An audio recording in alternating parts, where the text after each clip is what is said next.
I started after George Floyd. So the Monday after the video dropped, I had an anxiety attack.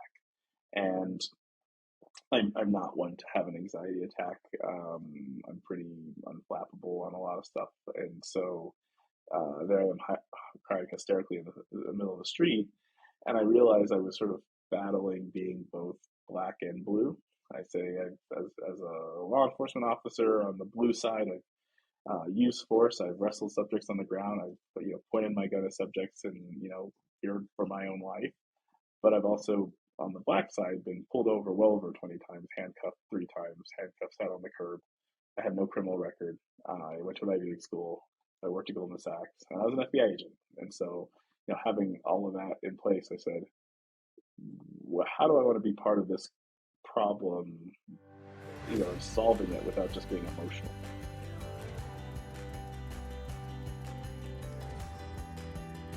Welcome to episode 48 of People Are the Answer. I truly believe that people are the only answer to the world's many problems.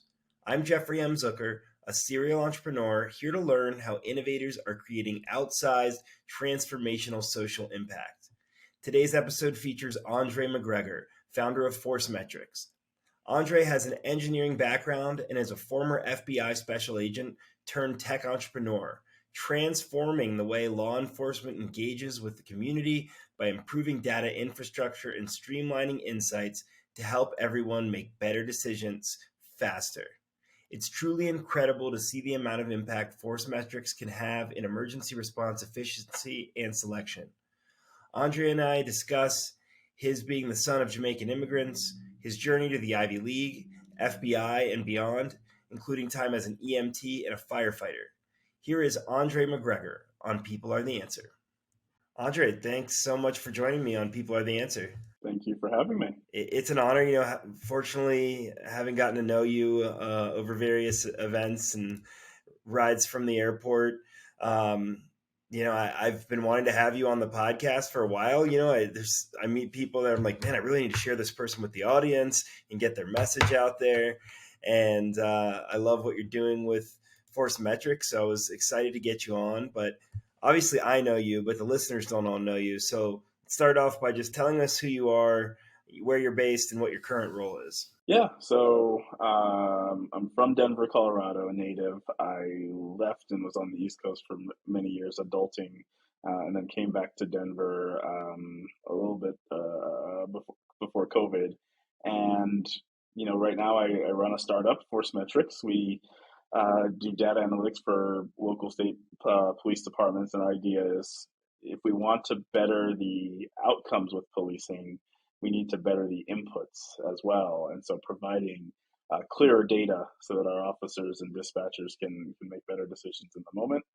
And before that, I was an FBI special agent and firefighter and a medic, and really got a lot of experience doing emergency services, chasing 911 calls, but also investigative works and being able to sort of blend all of that together into a startup that is getting a lot of traction. It's been a great opportunity. Awesome. Well, yeah, I've been fortunate to see what ForceMetrics can do and how much impact it can really create. And I'm excited to dig into that a little bit later, but we're going to continue first a little bit more on your background. In general, in life and in your work, what would you say motivates you? I think what motivates me is it sounds kind of cliche, but just helping people. Like I realized as I was growing up, we were poor. I say my parents did a really good job of not showing me that we were poor, so I never felt it as a kid, but we were poor. And I realized in retrospect that I had a lot of people that helped me that had no reason to help me, whether it was teachers or the school nurse or mentors or just, the school resource officer, or, when I was in high school all the way down to, just, people that have helped my family. And I said, I want to continue to do that. We have one shot on earth and it's worth it to me to do what I can, not only for my family but also for the person I've never met. And so when I kind of think about where I want to go with just life, it's how do I help people that normally wouldn't get the help that they need. So that kind of keeps me going. It's a beautiful mindset and certainly encompasses what this show is about. And usually I ask guests, to tell me about an experience from childhood that showed you the importance of giving back, but you just went through many of those, and it's really cool to see how those have translated into what you're doing now. I am going to give you an example that Yeah, please do. it's the motivation that kind of got me into emergency services. So when I was 12 years old, I got the opportunity with my science club to put an experiment on the Space Shuttle Columbia, which was awesome because I got to fly out to Cape Canaveral and meet the astronauts and see the launch. But what I didn't realize was at the same time, my dad was going to a funeral for his brother who had died of a heart attack. And so he was in Queens. And at the funeral, at the wake of the funeral, he had a cardiac arrest. And so they ended up calling ambulance, and the medic showed up, and they shocked him, and his heart didn't start. They shocked him again, his heart didn't start.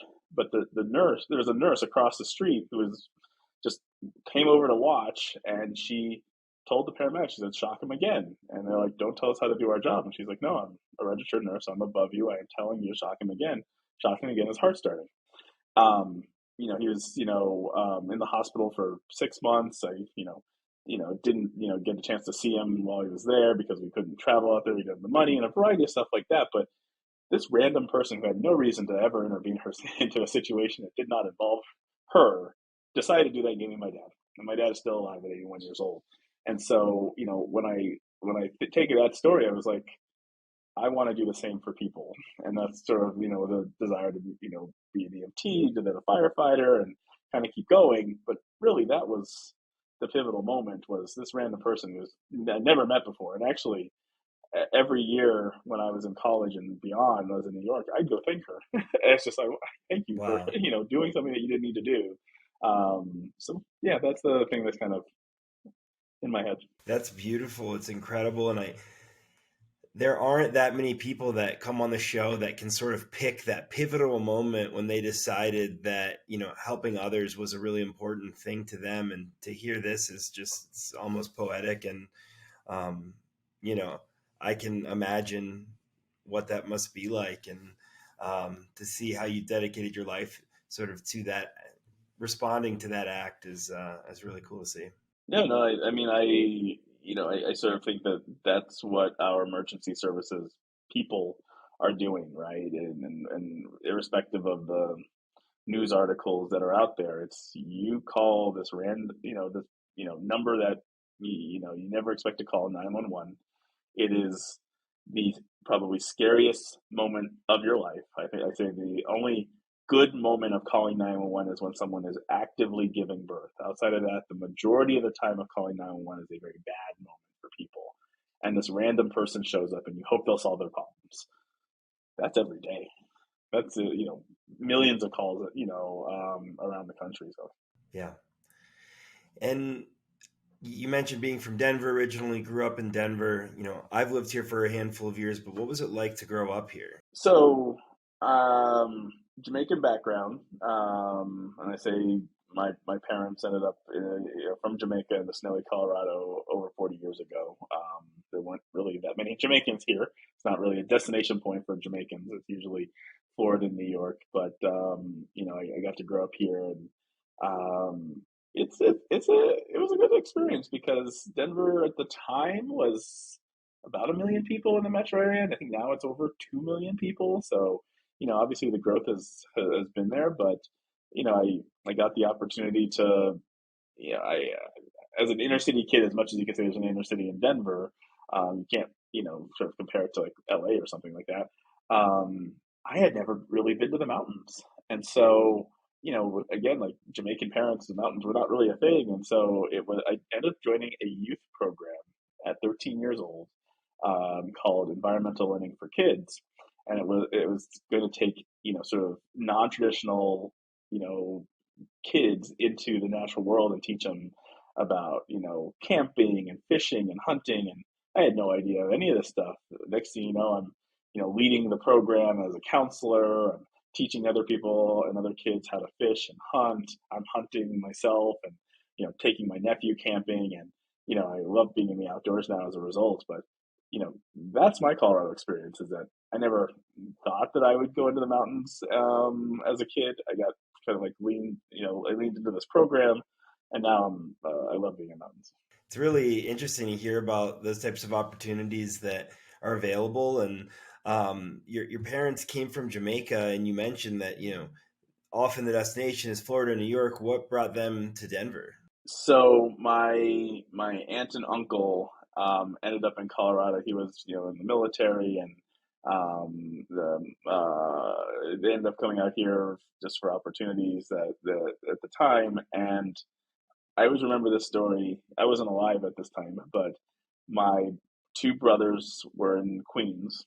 They ended up coming out to visit my aunt and uncle and grandmother out here in Denver, and that's when they discovered sort of Denver life and being in the mountains and horseback riding, hang out the lake and all these things you can't do in Queens. And then my grandmother more or less said, I'm not going to send them back.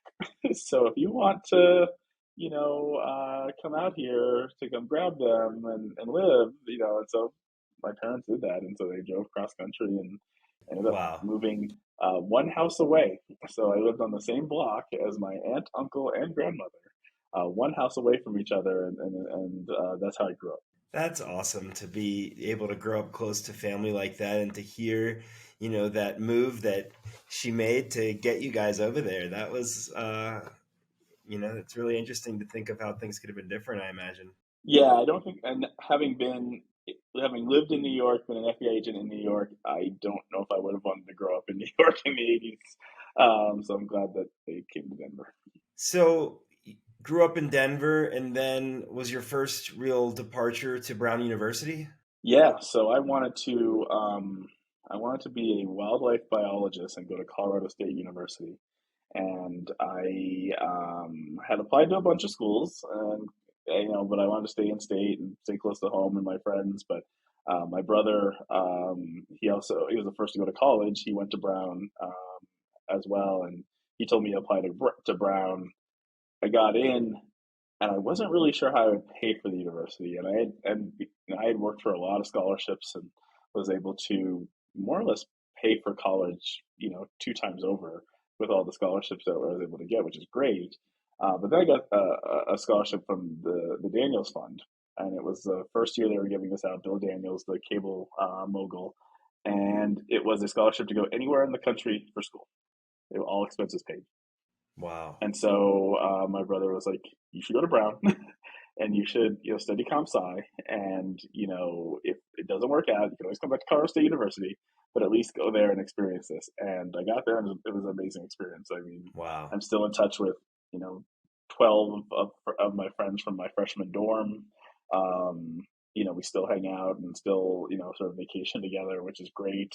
It's a closed campus, so it's just that sort of like college feel that you ever see on TV. So, and then I just got to study whatever I wanted. We have a sort of a very liberal, small L, education environment where you can kind of decide what you want to study, whether you're an English major and you want to do genetics, or you're a chemist and you want to do sociology. Like they allow you to sort of shape your own education, which isn't for everyone. I mean, you need some level of independence with the person. So otherwise, you're telling them that there's no core classes, and so it was a great experience. Wow.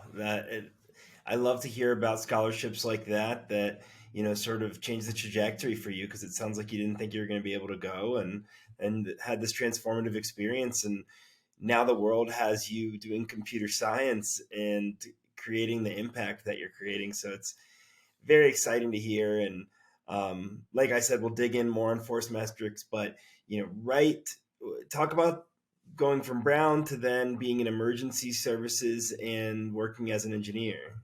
Yeah, so I graduated. I got my first job at Goldman Sachs, which was great to be able to get out of college and have a job and be on Wall Street and live in Manhattan. And I mean, it's probably the plot of a lot of sort of rom-coms. So it was a great time. I got to, there is a magic about living in Manhattan, and there's a magic about living in Manhattan when you're in your early 20s, because it's just like the city doesn't sleep. So you have to decide at some point when you're actually, you got to just say, I'm done and I'm going to go to Right, bed.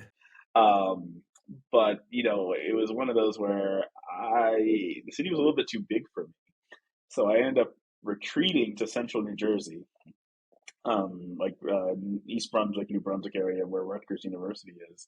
And I was the weird guy reverse commuting.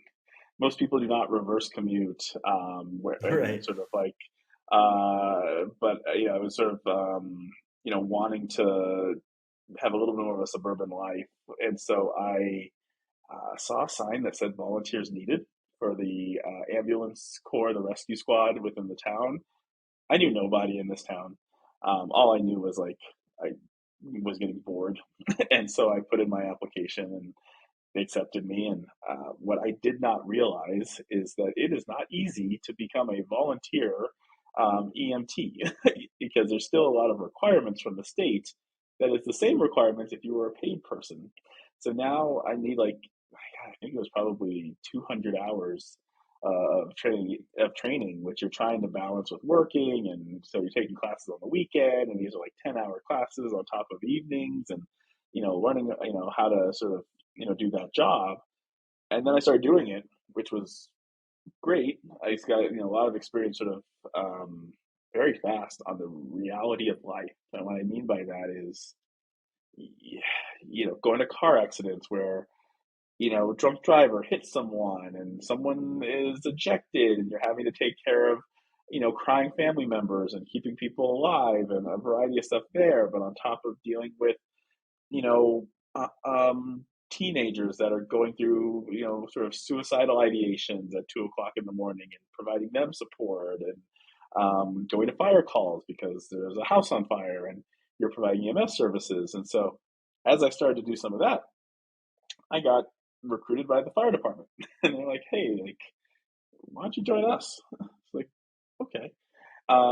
So I sort of ended up immersing myself as a townie in this town, and loved it. It was great. I mean, you can't pick. I mean, I always say that the fire department was a social club that also put out fires, because you're just like, okay, I get to drive a 40,000 pound truck with a ladder on top, lights and sirens all the time. Like that is the ultimate like fun thing to do, even if it's just a not important, non emergency call. And so that's kind of how I got into understanding like the need to help other people, and that was where I started. The FBI sort of started to come a little bit more into the picture.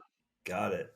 Man, what a path to take to learn about that space too, and to spend your time and to dedicate it to others. So, thank you for that. And, but all of this while also acting as an engineer with Goldman Sachs, with a few other companies. Yeah, so that was a balancing act, but it was great because I was there at Goldman. I was at Cardinal Health, Big Pharma, and you know I just got an opportunity to continually get promoted. I don't know how to describe it, but I was like, I'd come in on sort of the lower end of things, and then I'd get more opportunities, and then the team given to me, and then multiple teams given to me, and really sort of I ended up being a VP of infrastructure, and really sort of deploying database applications and servers on top of creating applications, and pushing those out as well.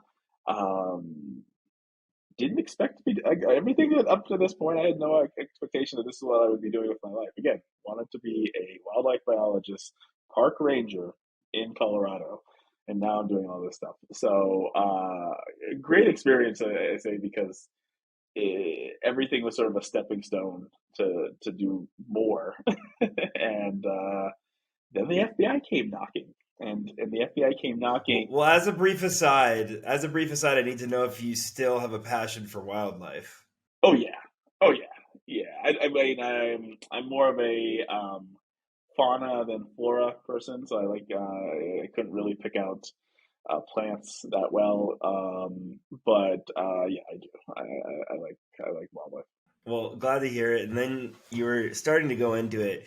The FBI came to you, it sounds like. Yeah, I got a call one day, and it was a recruiter that said, "Hey, we're the FBI, and we'd like you to come take a test and to be a special agent."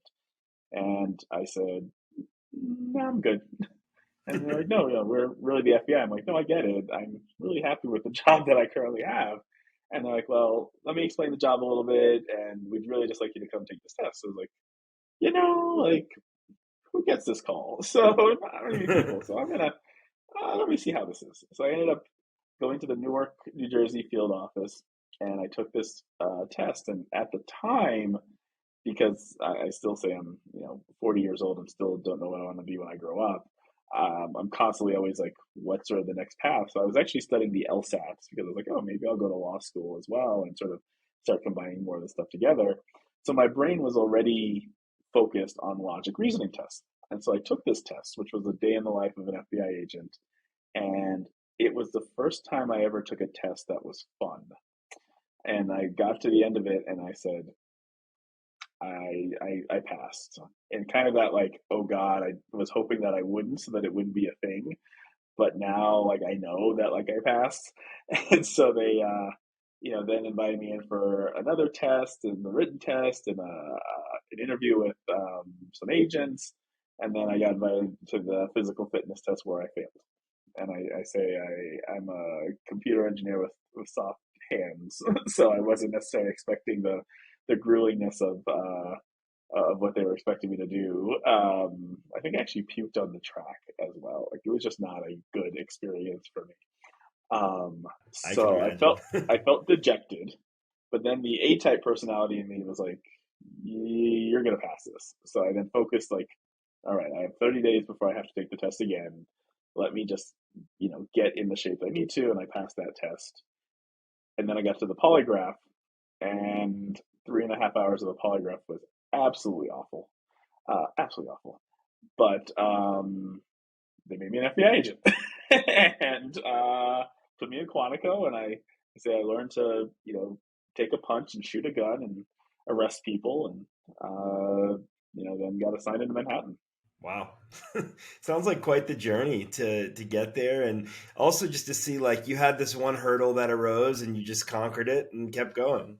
Well, and the thing too is I would from the time that I started the process to the time that I was in Quantico was 2.5 years, because the process to become an FBI agent is actually very long. So much so that they tell people, don't quit your day job and keep working as though you're not getting this job, because there's a good chance you're not getting this job, and we don't need you to losing an opportunity personally. So at 2.5 years from that phone call to when I got to Quantico. Wow. Yeah. I wouldn't have imagined. I mean, I know it's a process, but wow, that's a lot of dedication. And do a lot of people drop out throughout that Oh, process? lots of people. Yeah. You find Oh out yeah. kind of who really wants it, I guess. I don't know if it's a really who wants it or not. I think it's more of a who can tolerate Okay. the level of bureaucracy that I think sometimes exists. The FBI has gotten a lot better. So now I think the FBI is sort of recognizing that there is a competition for good talent, and that the private sector has a really good, package. And so they're actually speeding up a lot of this stuff and getting people in like 2, 3 months that normally would take, 2, 3 years. So over the last, 15 years, they've done a better job. And sounds like from what I've talked to you about previously that while you were there, um, you got into like cybersecurity type of work and really utilizing that engineering background in your position. Is that right? I will admit, when I got into the FBI, I wanted to work bank robberies and kidnappings, what you see on TV. And then I got out. I was in Manhattan, and basically, if you're a new agent, you're gonna work counterterrorism. Like that, someone's trying to take down New York City in some capacity all the time. Still live your life, take the subway. I'm just telling your audience that Yeah, there's yeah. never a shortage of work. So it was good because I got to get that experience. I was doing some Italian organized crime and surveillance, and that was fun. Just sort of getting that experience, and then hacking became a thing, and like China was hacking, and Iran and Stuxnet, and all these things are happening in the sort of 2009, 2010, and I got to join the first national security cyber squad for the FBI because they essentially went and found the people that had a technical background that were also gun-toting agents. I would say the ones I would put in that category is you can code and shoot a gun. So uh, there were about 50 technically trained agents of 13,000 agents worldwide. So it was a good experience because we didn't know what we were doing. I say the way I would describe cyber in the bureau when I got there was the bureau headquarters saw cyber as child pornography and digital media intellectual property theft, right? Like ripping DVDs. And then when the hacking issues started to come on, we were just ill prepared. Like the NSA was very good because they monitor this stuff, and same with the CIA actually. But the FBI we were not, so we had to figure out how to reverse engineer malware. We had to figure out how to store this stuff so it doesn't attribute back to the FBI. How we collect more additional sort of data elements as evidence, because like traditional FBI agents go take things, put them in bags and boxes, inventory them, in some sort of, evidence warehouse. I can't take all of the servers of, the NASDAQ, stock exchange. So I have to figure out how to forensically capture the information we need so that it can hold up in court while still allowing companies to operate. And we didn't know what we were doing. So it was, many years of sort of getting comfortable. And now the agents today, it's much easier for them. But 2010, we were still figuring it out. Yeah, it sounds like you and your team built the foundation for a really important aspect of their work now. Yeah, and I mean it is definitely a group effort because it was not just the FBI, but we had Secret Service, we had DHS, all these three-letter agencies. Even though I guess Secret Service is four letters with USSSS, um, but yeah, in general, it's it was fun. I did enjoy it. That was a good time in the and I also got a lot of opportunities. I was FBI cyber rep to United Nations for 4 years, so being able to sort of work with the UN and the mission, states on any hacking that's happening with them. Um, And how did this group end up working like with the UN? Was it just one of the more sophisticated groups like this out there? so there's a weird thing about the UN whereby because the UN is located in New York City, we are tasked with protecting the UN. So Ah, even places that we would consider enemies like Russia and China and even Iran, though Iran doesn't actually send anyone to the mission in New York City, we're still supposed to protect them. And so for the longest time, the bureau or the way that the U.S. government would protect the UN is NYPD. Like we'll provide you physical sort of protection and anything else. But then as like other countries were being hacked, we sort of dipped into the fact that, well, wait a second, like we can't really allow for this to happen or to be known on our soil and not do anything. There was actually a lot of infighting around it because wait, they're not, they're not us. Like we shouldn't be sharing this information, but no, there's a greater mission of we have a mission to protect people that are being attacked. And so yeah, that was how that was a whole new thing too. really interesting to hear about the dynamic between these organizations and the UN. And I'm sure it was a lot to sort out, and you learned a lot about some of the politics within government that you probably deal with now. I learned to stay on message because Yeah. you are the diplomatic representative for the United States. So what you say can hold a lot of weight, just by the mere fact that you're there at the time that it's being said. And so you're sort of like, okay, what's the message? Making sure that's the right message is approved. You learn to be a really good spokesperson. It also looks like uh, maybe more recently or within the last handful of years, you've had a variety of boards and advisor roles that you've been part of. And what sort of led you in that direction? Did you just want to help these people that were getting into the space? the boards really were my opportunity to say, how do I start to help, some of the other agencies and some of the other organizations that I just, feel attached to their mission. I'm sure, many people sort of get sort of drawn into to some of that, and some of those are Colorado based. I love, I love my state. Some of those are cybersecurity, based. I'm a practitioner there, and now even then, I'm starting to do more on just like public service. So I'm on the board of Denver Parks and Recreation, and I have a district and sort of, dealing with the issues that happen in the park, anywhere from car-free parks to geese poop, and sort of how we sort of, deal with that. On top of homelessness and, drug use and a variety of stuff like that. So, yeah. And after 6+ years at the FBI, what spurred you to leave and move over to, is it Tanium? Yep. I got,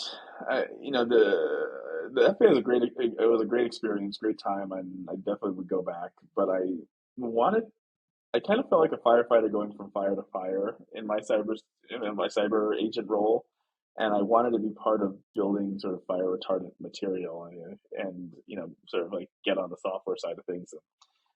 Tanium was that. They were a small company, got there as, maybe 150 people, and left when it was about 1,500 people, but really got the opportunity to, help a company, really grow into their cybersecurity shoes that can actually start tackling the problems that we were just dealing with as agents on the ground for low hanging fruit of things that we take for granted, of like patching your system or having proper security controls or a variety of things that now we all know in 2022, 2023, but back in even 2015, 2016, it was still I don't need to do that, or that's the IT team, or how do I get to all these computers. And so it was great because I was scared out of my mind. When you're in government, especially in the FBI, a paramilitary organization, you're told what to do. Say what you mean. You have some latitude, but you have a boss. You have duties that are assigned to you, and it's very predictable. I say that there could be a terrorist attack that happens tomorrow in some city, and it is predictable because it's a playbook that is just over and over. And I'm going to a startup in Silicon Valley. I was scared. So being able to actually, stay there and grow a team and do something outside of being an FBI agent was just wonderful for me because I didn't know what I would do after I left being an agent. And from Tanium, you went to a company called Namely? I did. So, Namely is a HR software company, and it's near World Trade Center in New York City. And I was the chief security officer, and so I had all of IT, security, engineering, and physical security, and it was good. It kind of again that role of like getting into that next level up, and you know having being at the board meetings and really sort of thinking with the strategy of the company. And we were a fairly sized company. I got there was like 800-900 people, so it was a good sized company that was sort of in their series, series C, maybe series C, series D, and needing that sort of next level strategy support while also dealing with very critical HR data that could, really risk being hacked.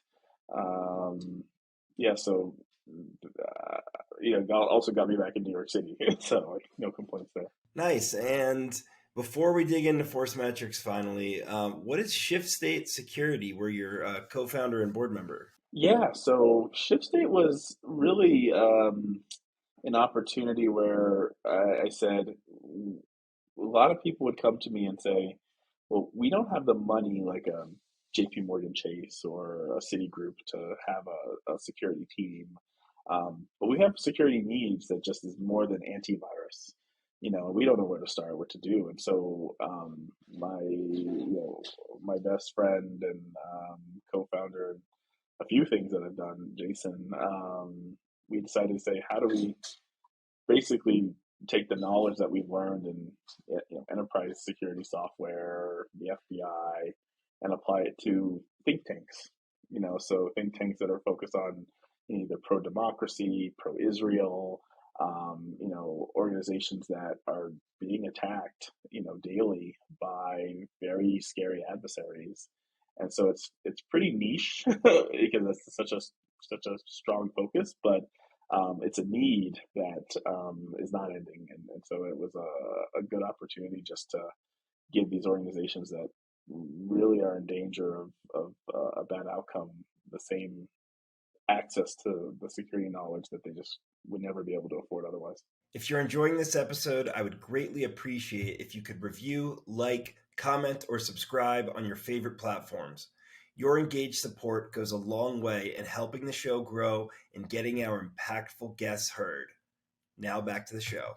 I'm glad that work is getting done, but I'm really excited to go ahead and start getting into ForceMetrics, which is we were originally introduced because mutual acquaintance of ours thought it was something I would be interested in, and certainly am. And if you could just tell the audience, I know you went into it a little bit before, but briefly what ForceMetrics is, and then how it started. Yeah, so we essentially are a data analytics platform that sits on top of existing public safety data. So if you think about just life in a city, you have 911 calls, you have officers being sent places, you have other systems like 311 or other city systems that collect information all the time, workflow tools, and then nothing really happens after that. And so we wanted to say, how do we make it easier for an officer or dispatcher to make a better decision in the moment with the data that they've already collected? So I say ForceMetrics isn't going out and scraping social media.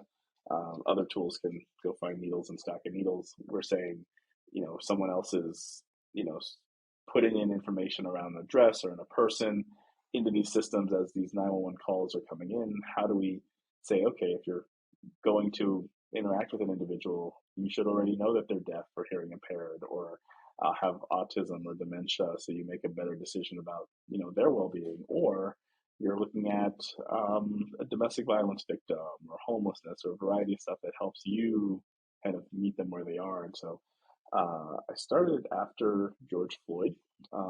So the Monday after the video dropped, I had an anxiety attack. And I'm not one to have an anxiety attack. I'm pretty unflappable on a lot of stuff. And so there I am crying hysterically in the middle of the street. And I realized I was sort of battling being both black and blue. I say, as a law enforcement officer on the blue side, I've used force. I've wrestled subjects on the ground. I've pointed my gun at subjects and feared for my own life. But I've also on the black side been pulled over well over 20 times, handcuffed 3 times, handcuffs out on the curb. I have no criminal record. I went to an Ivy League school. I worked at Goldman Sachs, and I was an FBI agent. And so, having all of that in place, I said, how do I want to be part of this problem, and solving it without just being emotional? And so I ended up talking to about 3 dozen police chiefs, the July and August after George Floyd. And what I kept hearing from them was, when Silicon Valley comes to us with technology, it tends to be either hardware related, drones, license plate readers, tasers, things like that, or it's military software. And we're not the military, and this isn't Libya, when in fact, we have lots of data. We collect lots of data, and we do nothing with it. We get no insights from it. And so I double clicked on that and decided, okay, I need to build a team to do this. And so my lead engineers from Major League Baseball and the Chicago Cubs, and essentially I said, can we apply some Moneyball practices to this and what you guys do with players, coaches, and scouts to make better decisions about, performance, and how do we do that for dispatchers, officers, and chiefs? And so, he was one of my first hires, and now we're at a team of 14. Awesome. Well, like I've mentioned, I've gotten to see multiple demos and presentations on ForceMetrics, and for me, just seeing all this mess of data that the emergency department and the police take in is just incredible. And just to think of how rudimentary the things that they're using now, some of which are created recently, and just how awful they are. It's astounding for people that haven't seen it before. And you show some great sort of videos or zooms of walking through the system with the operators, and you can hear the frustration in their voices. And unfortunately, as a taxpayer, I hope that it's easier, right? And I say, Law and Order, CSI, NCIS, all these shows, Hawaii Five O, make it think like it's very easy to do this, and all the data is connected, and it's easy to pull up. And then when you actually look at some of these systems, it's like, oh, this looks like it was built in the '90s. Oh, wait, it was built in the '90s. And wait, we're still using this in a world where we're using Amazon and Facebook and Google and everything else. Wait, how Or is this there's that one possible? that you show that looks like it was done in the 90s and it was done in like 2018, which is even Right. worse. Correct. So the problem with a lot of these software packages is they're still being purchased today, and it's I say it's criminal that we haven't sort of paused and said, wait a second, what are we expecting from our sort of public safety agencies, and what's the technology that we're providing to them, right? I think it's the nice thing now, I will say, is that as departments get younger, because more people are retiring, you have a new cadre of workers that grew up with the internet. They grew up with technology, so they're like, wait a second, this shouldn't be. It's no longer like just so it's good, but uh, I'll probably still be in business for a while because I don't think a lot of these systems are going away anytime soon. Yeah, absolutely. And when you first noticed that these departments had, basically all this juice that you could squeeze out in terms of this data, was it immediately obvious to you that a great way to do that would be via the dispatch process? Oh God, no, absolutely. I had no idea what I was doing, so I got into this and I was thinking, I want to build something. I don't really know what we need to build, but I know I want to do something, and so I started to have not only myself but my engineers doing ride-alongs and saying like, let's just go with patrol and watch as they pull people over, or go to the domestic violence calls. I think I say I didn't. My team definitely didn't realize how bloody the real world can be when you're in those roles, but it helped them to start to see, well, wait, what are you trying to do? Wait, how are you doing it now? Oh, we can do this better. And so as we started to realize, the biggest issue was just getting access to information in the moment. And so I'll give you an example. In many places, yeah, I'm the cop. You're driving a car. I pull you over. It doesn't matter. I can pull you over for anything. In the way the laws are written, I pull you over for speeding. I walk up to the car. I get your information. I say, yeah, I pulled you over for speeding, but I got to run your information, but I'll probably give you a warning. It could take anywhere from 10 to 30, 40 minutes sometimes to actually run your information through some of these systems, because you don't want to be the person that lets the wrong person go, but you have to sort of run through all the checks that are there. And so I say, once you start cresting that 10, if not 15-minute mark, you're now angry. Even if you get a warning, you're not happy being there because you're like, why am I still here? These lights are behind me. You think I'm a bad person. I'm not a bad person, and your mind starts going. And I say, no one's really thought that bad technology could be escalating some of these situations, right? That the officer's not trying to mess with you. They're just waiting for this information to show up. And so I also say there is no place in this world where staying on scene gets better as it goes on. It does not. So you want to make that as short as possible. And yeah, like that's when we realize, okay, we need to bring basically a Google-like experience to their own data, where you get instantaneous responses within a second. Like, no one wants, if you were on Google and it took 15 seconds to get your response, you would stop using that because you're like, wait a second, every single time. So we very focus on like, you put something in, we're going to give you a response in less than a minute, or sorry, less than a Yeah, second.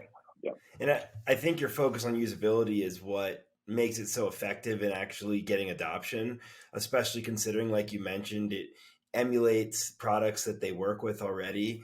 And, you know, I think that the ability to search like that is something that the media has kind of made a lot of people think exists, right? Like to pull up all of this incredible information. And when in reality, yeah, it exists like nowhere that they can't really access, or it takes forever to access but until ForceMetrics. Well, and I think the thing that I'm realizing too is I don't even know all the use cases that someone could use this for. So, for example, I was just meeting with the city just before this podcast, and the city attorney said this would be a great application for public records requests. So when someone comes in requesting public records, we can actually say, we searched everything and not spend hours looking for this information to be responsive, but instead use your application and really quickly say, yeah, we got everything, or we need to do more. And like that is not a use case I thought of, but that makes a lot of sense. And so just become an efficiency tool in some respects for some of these cities. Yeah, and I mean, any of us that have had to deal directly with these organizations know that they need any added efficiency that they can get. Um, and one thing I've liked that you've shown in some of the presentations is, it'll tell you the history much faster of someone. Same thing that you were saying with pulling over, but like if someone is going to a situation that could potentially be violent, they might get to know something about the person beforehand, so they treat them properly.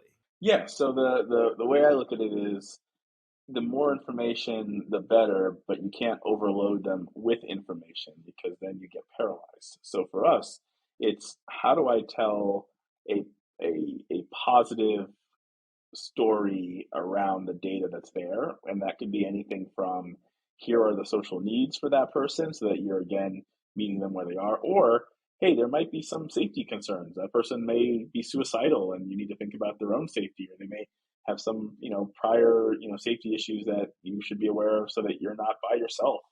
It's very scary when you're by yourself and you've got no one else to support you. Maybe you wait for backup a little bit because now you're more informed and you say, hey, like I say, every 911 was created because everyone's allowed to have a bad day. Everyone's allowed to have a bad day. And this is why we have this. So we need to just sort of think through how we respond to those bad days. And the more information that can be processed in a minute, not 2 to 3 hours, which is what it would take in these normal systems, saves lives. Absolutely saves lives. And in one instance of that, there's your software can help dispatchers understand if they should send a mental health professional versus a police officer.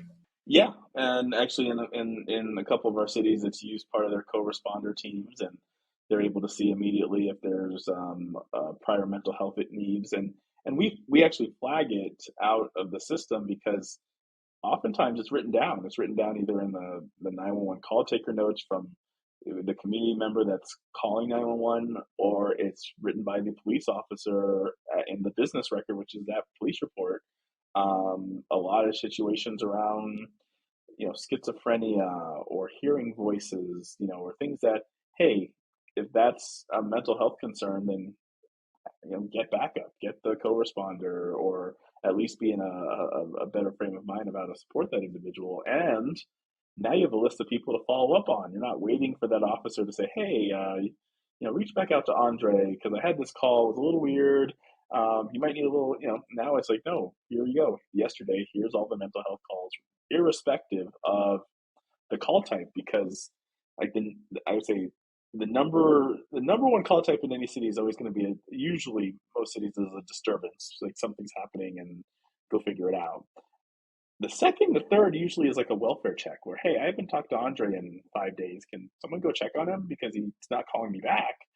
And the officer gets there and the officer talks to Andre and Andre says, well, I don't want to live anymore. That's why I didn't pick up the phone. Well, that could be triggered as a psych call. Maybe I took a bunch of pills and it's an overdose call, or I put a gun to my head and it's a reckless injury call. But who's following up with Andre after the fact, after all this is said and done, to say, hey, you didn't want to live anymore. You had these sentiments. You still have these. Like, how are we dealing with that? So we've created an application where we can actually see that timeline, like sort of that social history and even a victimization side of that is just impossible to do with any of the current systems. It's incredible what you've been able to do and the processes that you've been able to create have you been able to accumulate data on effectiveness or time saved and things like that? Yeah, I mean, we have I think the efficiency part is always going to be the first thing that we're good at is, what we see essentially the things that would take someone 6 hours to do takes them 6 minutes. Like it's really that dramatic because of how we're able to collate data. We use very similar rank ordered searching like Google. So, I say no one ever goes to page 15 of Google. You just iterate your search and it gets better. We do the same sort of technology within our application, but on their data, so they're able to find the information they're looking for faster. But then also, we're able to show, how you're providing social services support to the community. It's I always say I'm never able to prove a negative of saying, oh, we stopped a mass shooter or we stopped a school shooter. But what we can do is we show the people that are in crisis. We show the people that, hey, the alarm bell is ringing. You just are not seeing it. If we give services to this person, then we're avoiding a bad situation in the future. And so you look at even things that are happening in news, right now in sort of Michigan, that everyone can always go back in time and say this person was in crisis or there were some issues after the fact, but we're not doing that in the moment, because we're chasing calls. After we get rid of that, 911 call at 8 o'clock at night, there's 20 more pending in any major city. So it's like pick your poison. So you're not really thinking about that person after you walk away. But now you have that chance. So, the successes we have there is, being able to show the community that, these are the people that are really asking for help, and here are the people that we're actually able to support. It's great to see how you're able to help continue that and help people in ways that you probably don't even imagine. And, I think that it's incredible to see that in the places that you have implemented this. So one, how many places or counties, jurisdictions, however you measure it, are you in now? And how do we get you everywhere? And you being ForceMetrics. So we're in five right now, which is great. And that's in Texas, North Carolina, Colorado. We're about to expand into Florida, which is awesome, and potentially California and Arizona. And I cities that we started in smaller cities like Abilene, Texas, Waco, Texas. We expanded to Greensboro, North Carolina, or now moving and working in Aurora, Colorado, and Castle Rock, and sort of getting a footprint in Colorado, and we have some other sort of larger cities that are in the horizon. We made a tool that essentially works for every facet of public safety, which is very complex because public safety has like 100 different things that it's doing that no one thinks about. So if you think about public safety as a budget item, it is the largest line item of any city's budget.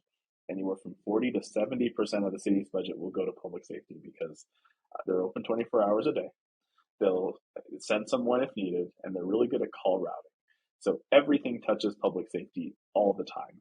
Um, so as I look, I needed to create a tool where, okay, this needs to help the highway traffic guys as much as they help the narcotics and sort of drug investigation side, as well as the co-responders, as well as the chief and the crime analysts. And so, as I look to expand this to further cities, I say, what is the problem that you're trying to tackle in your city? So if I look at Castle Rock says we take in a lot of crime. We are a very rich community, and we want to reduce property theft, and we want to help our homeless crisis situation. That's one city. Greensboro, they have a lot of shootings, juvenile gun violence, and mental health issues, and domestic violence. So how are we supporting those? Especially in a world where sometimes we say we can't do anything about domestic violence. It's in the home. No, no, no. We can do that. I mean, the noise complaints that become the disturbance, that becomes the barking dog, that becomes the brick through the car window, and the debit card fraud to then the strangulation. We have enough data points now to say, wait, before it gets to the strangulation, we can actually see that trending up, right? So, when I look at cities, I say anyone that's, sort of interesting application, we have a place for it because it could be you're trying to help some of social needs. It could be trying to reduce violence. It could be, trying to increase officer safety. We really try to cover a lot. Well, I know that also you've been working with a former podcast guest. You have a partnership with Jared Fishman from Justice Innovation Lab. Just as the readers are familiar with, or sorry, the readers, as the listeners are familiar with Jared, I'm sure we'd love to hear more about what you guys are doing. Yeah, I mean, Jared's is an amazing human in terms of what he's doing, and what we're trying to do is look at the intersection of incarceration and prosecution with the beginning of the criminal justice process, which I say starts with the dispatcher and the police officer. So, he has a really good research team there, and we're looking at some of the cities that I've mentioned, as well as a couple others, of how we can really look at the full life cycle of public safety. So, in theory, I say there's five distinct business units in public safety. There's 911 centers that see everything. 100% of stuff is usually touches the 911 center. About 20% of those calls end up as an officer writing a report. 10% of that ends up going to jail. Then you have the DA, and then you have the courts. None of these things tend to talk to each other in a way that's good for the individual that's, moving through that system. So how do we actually start to think through diversion and deflection and intervention programs if we're not communicating the data that's being collected at each one of these points in the chain? And so, with his experiences on the prosecution side, that's where we're going to take this. It sounds incredibly important, and I just think that there's obviously in our various systems, there's a lot of difficulty and strife that people go through that can be cut away, that's unnecessary, and you're helping move that in a tremendous direction, and I really appreciate that. And throughout all of your work that's been really impactful on so many lives over all of these areas that you've worked, is there any particular story where just really hit you how much your efforts could affect change? I there's one story where it's sort of a dispatch supervisor had called and said, "Hey, your application's amazing because we had a 911 call of a woman saying that her ex-husband is trying to kill her, and we got her name, and then the phone went dead, and we had no other additional information. So we're trying to search our system to look for this person, and we're getting zero results, and and finally someone remembered to use ForceMetrics, and they went in and they were able to find her because we use synonyms. I don't expect you to know how to spell someone's name.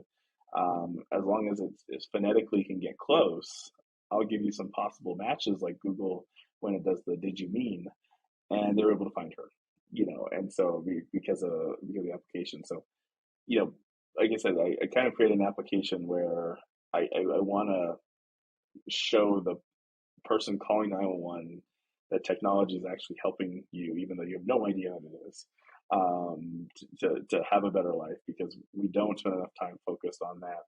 I think $40,000 a year single mom that's just trying to live, that's just trying to survive. Like, how are we using technology to support that particular person? Yeah, no, I really like that idea of supporting quality of life. And, why are we not here then to take care of each other and make sure that people have the best experience that they can? Because it's going to be mutually beneficial to all of us, for everyone to have fulfilling, rewarding experiences where they don't have to worry about survival. Yeah, and I think I am inherently optimistic and positive thinking, and people are inherently good. I think sometimes they're led astray, and that's okay. I think I said everyone's allowed to have a bad day. Everyone's allowed to learn, and so whether it's the work that you do on sort of the criminal justice reform efforts, post incarceration to stop it at the pre incarceration side, or it's the work that I'm doing with that very initial touch point that no one ever thought would turn into something. That's how we sort of fix some of this stuff. Yeah, there's a lot of work to be done. We need all the people and minds that we can going towards fixing these issues. But briefly, on a more fun aspect of your resume that I forgot to mention about, I know that you were a technical consultant for the show Mr. Robot. How did that come about, and what was that like? So it's been a bit, but it was a very fun experience because I watched the first season, I recall. Sorry for not continuing. that's okay. Because I was able to get the writers to write me in on season three. So there's a character named Andre in season three. But Awesome. I specifically said if you're not going to cast me to the role, it has to be a handsome black man, and they found someone that was close enough to me. But it was good because they wanted to be sort of very accurate on cybersecurity hacking, and they reached out to a friend of mine who they're like we're kind of going in the direction of this hack involving the FBI and a response there, and kind of a cat and mouse kind of thing going on. And I fit the bill of being able to do both sides. It was great because I also got to go on set and help even choreograph some FBI scenes, which was pretty cool as well. So flying out to, I think we were filming in Arizona, and sort of giving direction and some filming in New York. So and then getting to go to the parties afterwards because there's always rap parties. So that was a nice thing to do while being an FBI agent. Yeah, no, that's a really cool side gig, and I do some work in the film space as well. And just being there, and you said getting to spend time on set, did that change your perception of the film space? Like, is it something you want to do again someday? Oh, I would definitely want to do it again, and sort of still on some talks now on some maybe new shows. But I loved it. It just and I got to you know s- write some dialogue and do some artwork, some of the artwork that is either shown on the wall or the bulletin board, or the art that's on the computer screen as they're typing to show hacking. Rami Malek doesn't know how to code, so you Yeah. have to actually create something that overlays on top of that. Did you know he was going to win an Oscar eventually? No, but it was great to see that he did. Yeah. It's funny because he has a twin brother identical, and you can't tell them Oh apart. wow. The Wow. twin brother is a LA school teacher, but they'll sometimes Wow. play pranks and switch on people, and you have no idea. That's awesome. Well, thanks for sharing that. I was certainly interested in hearing about it, and you've gone through a really incredible journey that started, with your parents moving over to the U.S. And is there been anyone along the way that has really been an impactful mentor for you, or if there's been a ton of them, then you can pick some. Um, yeah, there's a lot of mentors, and I've had so many people like the very beginning that have helped me, that had no reason to help me, but I've had mentors when I was growing up. One, Stacy Gilmore. Right now, she's on Denver City Council, but she started the program Environmental Learning for Kids that got me into the mountains and got me, sort of interested in the natural world. Um, I my brother for paving a way for me to go to college, the rest of the family to go to college, especially as sort of a first generation experience for him. So that was good. I've had some really good mentors in the FBI, and even right now I have great investors that have taken to this because this is not necessarily the most traditional sort of investment application, that's out there. Right? I'd say it's easier to maybe create a payment app for dog lovers. I create the app, I go find some dog lovers, they buy stuff on Chewy, I'm a billionaire.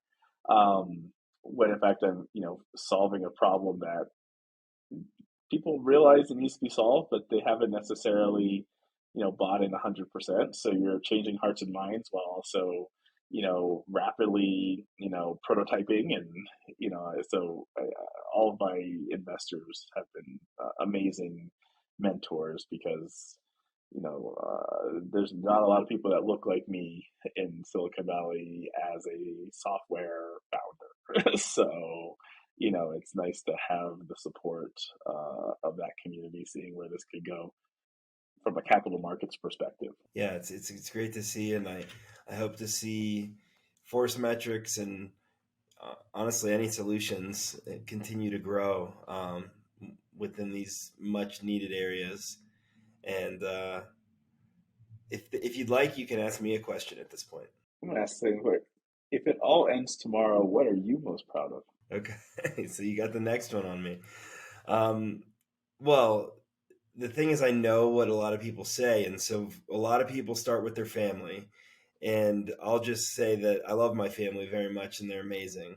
But just to get past that one, the standard, um, it's pretty tough. I mean, I would say I'm probably most proud of the people that I've been able to bring together to create change. People smarter than myself at various things that, um, I've been able to help in small ways or sometimes in big ways to be on their path to creating more positive impact for our world. I'll even answer the question back at you, which is to say, it's a family aside, just so that that's sort of covered.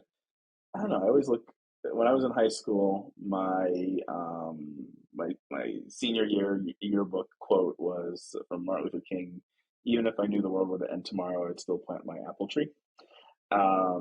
And sort of like just I'm just proud of every little iteration of my day that makes it a little bit better for tomorrow.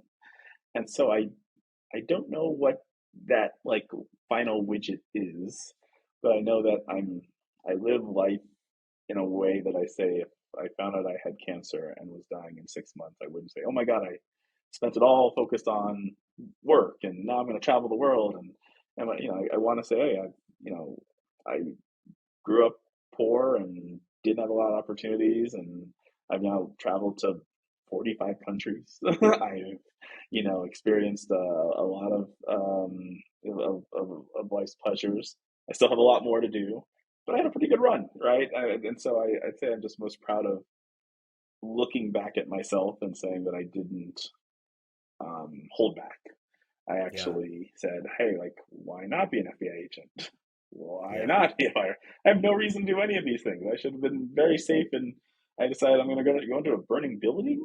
That is crazy. There's nothing sane about that, except that it is because you're like, oh, the training, the gear, the camaraderie of having other people behind you that would also die for you. Like there's just so much that you could just unpack with that one thing. So I'm just proud of the fact that I didn't hold back. well, I love that for you and for society that you didn't let artificial barriers get in your way and fought your way to where you are. And um, the big question that I ask toward the end of every show: if you could snap your fingers and fix one thing in the world, what would it be, and how do you think that change would reverberate? It's I'd probably say it's somewhere around either food scarcity, water, or shelter. I mean, those are just the basic things in life. And if I could snap my finger and that was solved, where people were not hungry,